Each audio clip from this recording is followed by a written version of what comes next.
Hello, everyone from inside your home. From hopefully you are safe, you are of a positive mind. Welcome back to Truce Talks. And today I have someone really, really special with us. With everything going on, I think there might be some moments of magic you might be able to help yourself to with the help of our guest, Rusnock. And Ro has for years, 10 years, been our Feng Shui expert, educator, friend. Ro, welcome to Truce Talks. Thank you so much, Diane. It's so wonderful to be here with you. I really, really appreciate it. Those of you who are not aware of the magic and power of Feng Shui, be prepared to really learn a lot from Ro. She has done my house, she's done my business. And so talk to us a bit, if you would, how you came into this world. What is this world and how did you land here? Absolutely. And thank you again for having me, because I really believe the more people that know about Feng Shui, the more peace and harmony our planet will have. So thank you so much. First of all, what I want to address before I go into what spurred me to do this, because I'm sure your listeners do not know a lot of Feng Shui practitioners, I want to talk first about Feng Shui itself, because a lot of people I've come across in the 11 years I've been doing this have not been comfortable embracing it because they have thought it was a religion. And right off the bat, I just want to clear that Feng Shui is not a religion. It is a philosophy. And it used to be the original Feng Shui, the black hat Feng Shui, used to be very steeped in Buddhism. And that's why a lot of people feel that it's a religion. But I wanted just to clear right in the beginning for any of your listeners who are thinking, oh, I don't know if this goes with my religion. I don't know if I should listen to this. I just want to say it's a beautiful philosophy. So please stay open. Please hear about this as I speak about it. So to your question, how did I begin to be a Feng Shui practitioner? What drew me was a beautiful soul on the planet named Louise L. Hay. And Louise, if you're not familiar with Louise, she's passed on. She passed away 3 years ago. Oh. Yes, I don't know if you know that.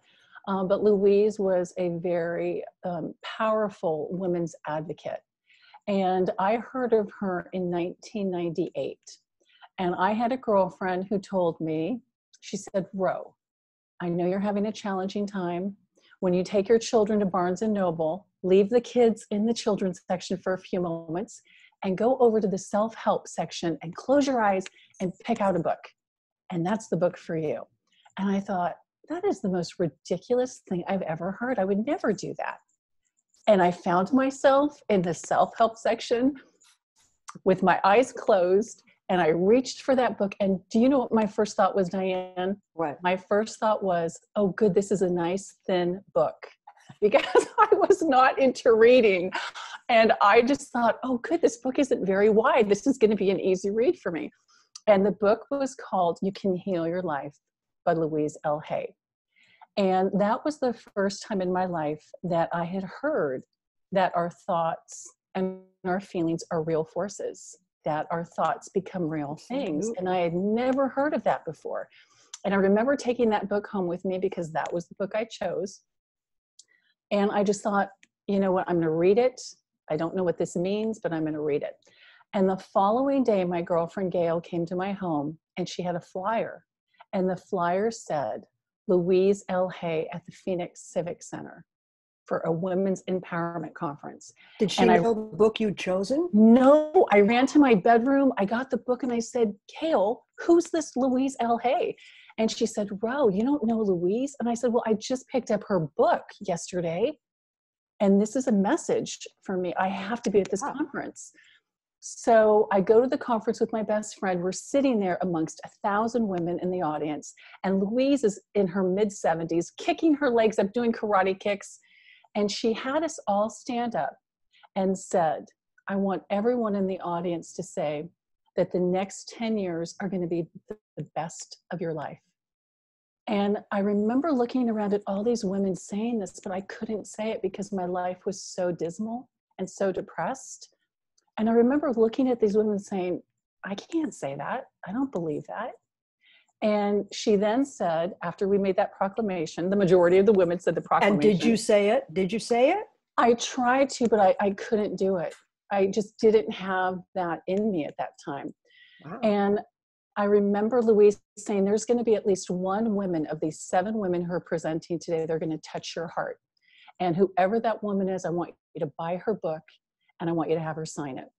And so I was open, and I'm listening to the speakers, and the 3rd speaker was Tara Catherine Collins from the Western School of Feng Shui.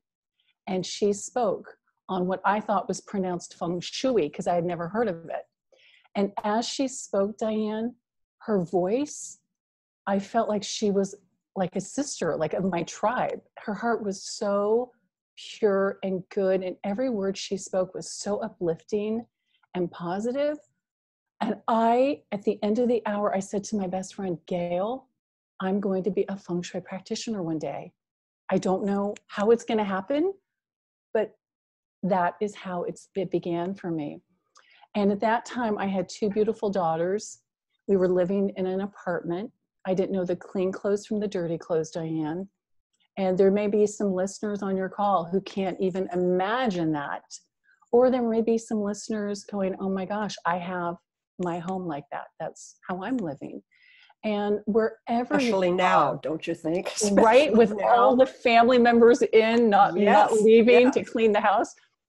So I really want to encourage your listeners, wherever you are in life right now, if you have a phenomenal life or a mediocre life or a life that's not so great, it will only get better with Feng Shui. That's a beautiful thought, because I know it has worked for me. As you know, for years I have had my house feng shuied, the garden, the entire property is feng shuied, the back house is feng shuied, and the warehouse, our warehouse is feng shuied. We actually, there are some really magical elements that you work with, like the crystal, and we used a cherry picker to come in and hang it way up above the water thing. It's very, very powerful, and your talent has made me feel more secure. I think without knowing it, everybody feels more secure. I'm so glad. Yeah. And I'd like to share about what Feng Shui is, breaking down the 2 words of Feng Shui when we translate it from Chinese to English. It means wind and water. And the wind, the Feng, represents the unseen world, more of the transcendental remedies like we did with the crystal. You can't really see how that crystal is working, that beautiful faceted crystal. It's more of a transcendental, energetic remedy. And then we have the shui. We have the actual colors that we use, that we can see with our eyes. That's the material world. And the Feng is all about thoughts and feelings and the unseen world, our judgments, our perceptions that are internally within us. And then the shui is the material. It's the books that are behind you. It's the colors that you're wearing. It's the glasses that you're wearing. It's everything that we can see and that's tangible. So I want the listeners to understand there's 2 beautiful worlds that we have a beautiful respect for each world, the unseen and the seen world. And I think most people kind of feel that in some way, that there's an innate sense that that is so. Yes. Yes. When we walk into a beautiful room and we feel, oh, I could just stay in here forever, compared to the cluttered room. When we walk in and we go, oh, I feel a little agitated. I don't know quite why I don't feel so comfortable. But that's the seen and the unseen working with us, telling us there's something off in here. I don't know quite what it is, but it doesn't feel balanced. It doesn't feel as comfortable. So how long did it take you from your point of realizing this is what you wanted to do with your life to the point where you could step off and begin helping others after putting yourself on that path? Great question. It took me about 8 years because I was a mom. My children have always been a priority. And what I did is I self-educated myself. I read up as much as I could on the 3 different forms of Feng Shui. I really wanted to learn about all the Feng Shui that was offered and then choose the one that I felt best. And so what I teach is, and assess homes with, is called essential form Feng Shui. And that is the most intuitive of the different forms of Feng Shui. So if you recall, I mentioned the black hat sect Feng Shui, and that is the very first Feng Shui that was practiced by the Feng Shui masters in China. And this, again, is very steeped in Buddhism. And then the second form is called the classical form Feng Shui. And that is when a Feng Shui master will come in, or Feng Shui practitioner will come in, and they'll have a compass. And they will tell you directionally how the item should be placed in your home. And I studied all 3. The third is the essential form Feng Shui that Tara Catherine Collins teaches. And she took all the energetics with her teacher, Dr. Richard Tan. They took all the energetics of Feng Shui from the black hat sect Feng Shui and left out the Buddhist beliefs. So I go into a space and I take in account all the people that are sharing the space, not just in the classical form Feng Shui. They take in the primary breadwinner, and they have the bed set a certain direction for that person. And that didn't resonate with me. I've always been extremely intuitive. I read energy very well, and I wanted to be all inclusive. I wanted to take into account the children, the husband, the wife, not just one person.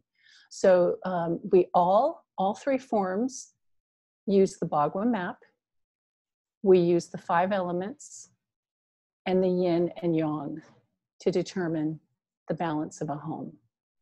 So the differential was, I wanted to be able to use my innate intuitive abilities to read what was going on in the home with the actual people and ask them, what are your goals in 3 years?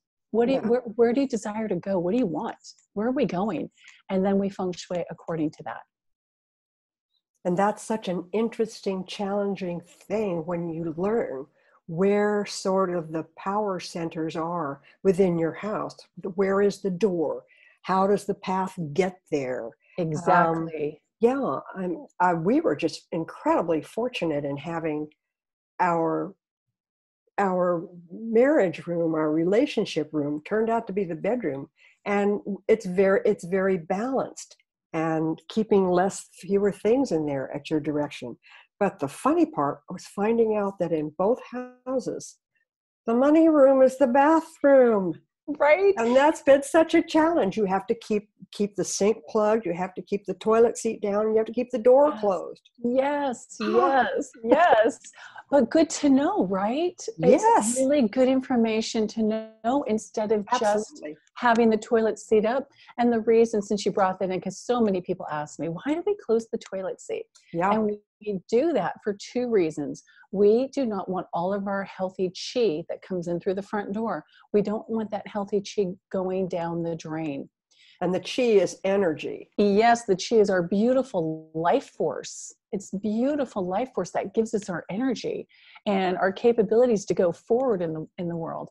And so if this is going down the drain, we're going to feel depleted. So that's one reason. The second reason is we do not want the sanitation department's chi coming up into the sewage, into our toilet, and coming into our homes. So it's really important to, with our intention, put the toilet lid down and say, no, this is not going out of our home, and we're not receiving anything we don't want to come into our home. Right. I just found it an absolutely profound experience and challenging. What do you put where and why? I remember when you came into my office when it was in the back house, you said, oh, no, it can't be that way. And this is the reason. And we changed it and it was like, poof. And they're logical reasons. They're not, Feng Shui isn't magic. It's not magic. It's understanding that everything is vibration, that every color that we have in our home, every book we have in our home is giving off a certain frequency. And we want the frequency to be raised high for us so we feel amazing in every room of our home. I have noticed, and I've mentioned to friends what you taught me: no electronics in the bedroom. If you want your health and your sleep, not in the bedroom. No phones, no television, no nothing like that. It's incredibly, incredibly relieving, restful, and powerful to have a bedroom set aside for intimacy and sleeping. Nothing Yes, else. No nothing TV. else. No, because our bedrooms are a sacred space for love and romance and rest. Mm-hmm. We need to have that specific area for a healthy life.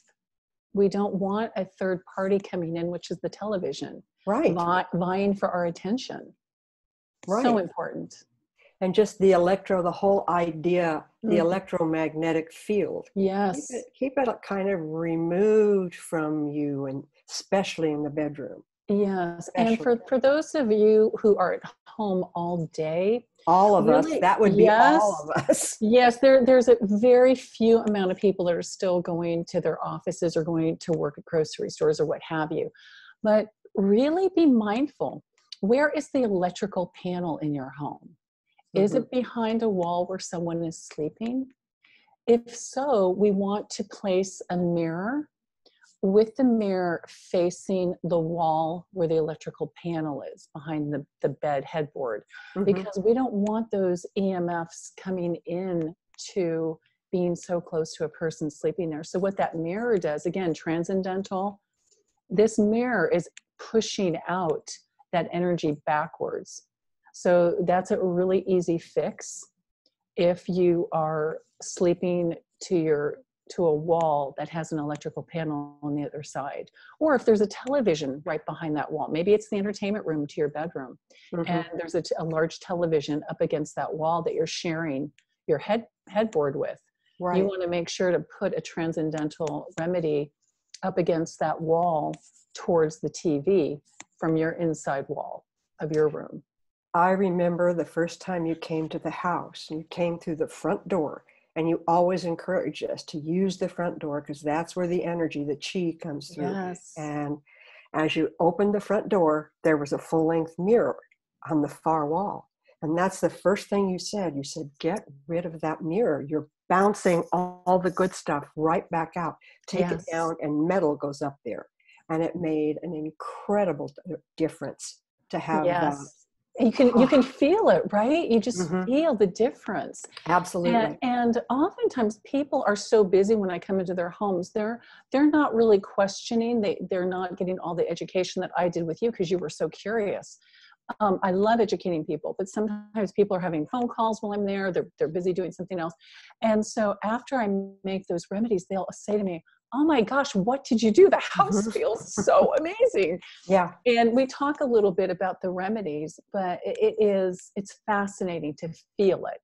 I love being experiential and feeling the difference of making those changes. And a lot of architects use feng shui principles in siting a building and siting the entrances to it, looking at how does the wind blow, how does the sun cross Yes, over, how do all these things work. I did right? that in the garden, and when we feng shuied the garden, Mm-hmm. how does the sun move over, what plants go where. It's an absolutely fascinating field of to be explored, to be Yes. explored. Life is easier with feng shui. Mm-hmm. It's not a struggle. And what you were talking about the placement of our gardens, of our homes, that is how feng shui began. The feng shui masters who worked for the emperor, their job was to find the most beautiful topography of land to have the emperor's palace on. And this was just up a little grade from the water, from the rivers.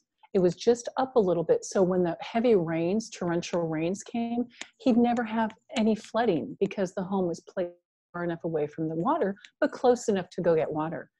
the palace was never placed on top of a hill because the winds were so strong. Right. It was nestled up against a mountain or a hill. So and the then on each, sort of protected the back. yes, Yeah. it gave wonderful support to the palace. And on the sides of the palace were either other hills or smaller mountains or trees to give support to the palace. So it was called the jewel. The palace is the jewel placed in this beautiful, if you can imagine, an armchair directly in the center of the seat of an armchair, with support from the back and the support from the sides, and then the water down below at the bottom of the chair. And it makes for a beautiful life because you're never rebuilding. You're never worrying about having to, take so much care of the palace because it's already protected. And that's what we want to do with our homes. And in a way, it's very simple, and in a way, it is very powerful. But one of the things I wanted to ask you about, you mentioned it just briefly. You are now starting to feng shui people. How does that work, Ro? What are you doing? I had a beautiful business coach. Her name is Rachel Jane Groover in 2016. And she said, Ro, I love what you're doing, but you need to go deeper with your work. And I said, deeper? I'm doing such deep work with my clients. And she said, I still feel like you can go deeper. So I went home, I prayed, I meditated. And what came up for me was to feng shui the hearts and souls of my clients. Oftentimes I would find that I would feng shui someone's home and I'd come back to do the walkthrough, and some of the areas weren't completed. And I said, so what's going on over here in your love and romance? I noticed that you had the summary of suggestions, the report I gave you, but things didn't really get changed here. Can you tell me what's going on? And they would often say, it could be the love and romance, the wealth and prosperity, it could be any gua of the bagwas. And they would have a reason. They just said, Ro, I just couldn't bring myself to do it. So I knew there was an emotional block. And so what I started doing was I educated myself on hypnosis. I educated myself on how can I go deeper with my clients when they have an energetic block in their bodies that they're carrying in their mind, in their heart. How can I help them? So I studied, I self-educated myself again. And I started with one of my favorite clients. I said, hey, can I experiment on you? And she said, sure. We had the most amazing experiences for her. And then I just took it. I ran with it with other clients. And I take no more than 8 clients because I'm so busy with the feng shui also. And I've started the Conscious Visionaries. I've started some other programs. But I work with no more than 8 feng shui coaching clients at a time. And they're getting great results. Great results. They're working through those blocks where they couldn't allow themselves to feel worthy of having it all.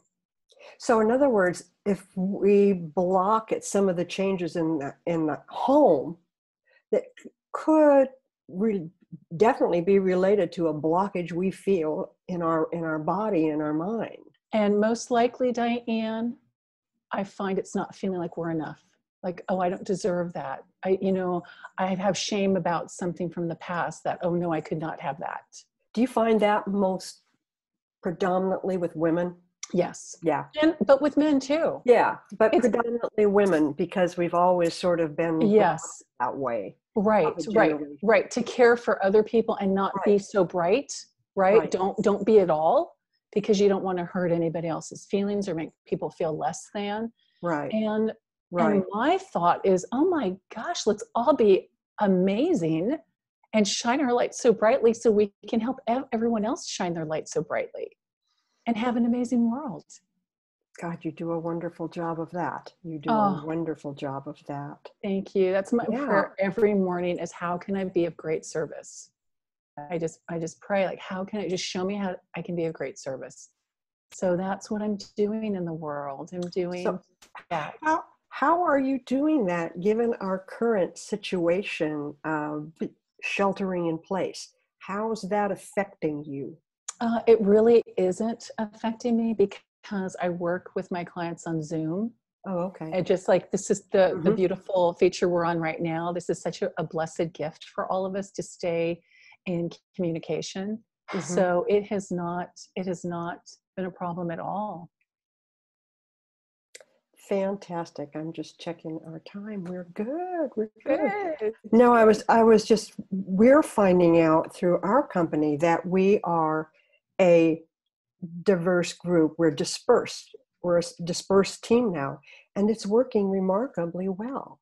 And it's like, well, that's really interesting. We don't all need to be in the same room, and everybody has a little more time to A little see bit more what they're, breathing room, yeah, right? where they're Ah, going, what are they thinking, what's ahead.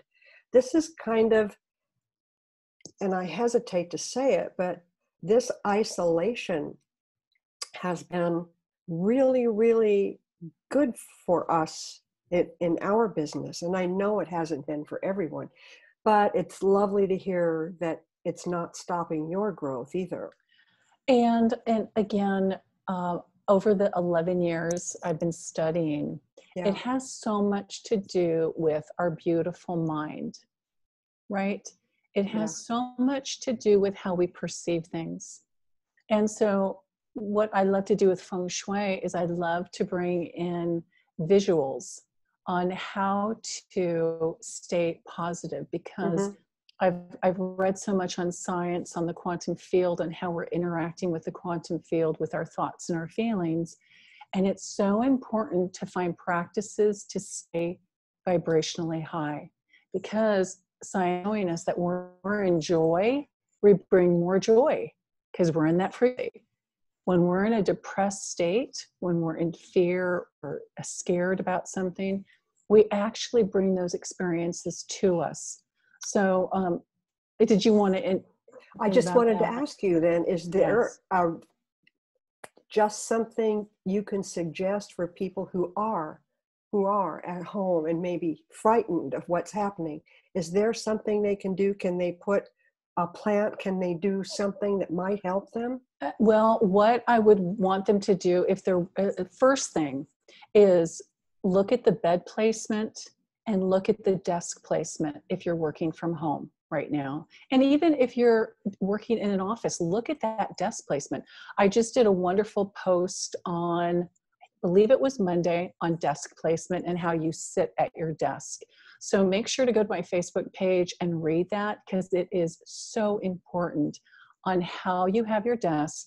We don't want you facing a wall when you sit at your desk. And if you are, I want you to get a mirror on your desk and place it so you can see the entry door to that room, because that will put you in the power position of the room. If you're sitting looking at a wall, you are totally blocked from all the opportunities coming to you, all the challenges that are coming to you. If you turn that desk around and you're sitting so you can see the door and possibly a window, Hmm. and you can take in the whole room with the wall behind you, you can see it all. You are the master of your ship, and you're going to feel totally different. You're going to feel in control in life. You're going to see those opportunities and those challenges and know the best way to go. So that's important. That's very, very helpful, I think, for people to realize, not to turn their back on opportunities, on energy, on healing. I think that's a really important message. Yes. We will have your Facebook page and we will have your contact information up for our listeners, our viewers to see. So, not to worry about that, people. And as a final thing, what we always do is we ask you, and we've got like 5 minutes left, Okay. what are you reading? Oh my gosh, I have a stack of books. The two that I'm reading, though, is Dr. Joe Dispenza's book. I'm revisiting Changing the Habit of Being Yourself. Has to do with rewiring your brain. Mm-hmm. I'm rereading that one. And I've picked up, it just caught my eye, Think and Grow Rich by Napoleon Hill. That's a So those, classic. oh my gosh, I've read That's a it. This classic. is my fifth time reading it. But it always, because my vibration is always changing, I always get a different perspective on it. and it has been beautiful. So those are the two books. Okay. And if you could have dinner with anyone in the world, living or dead,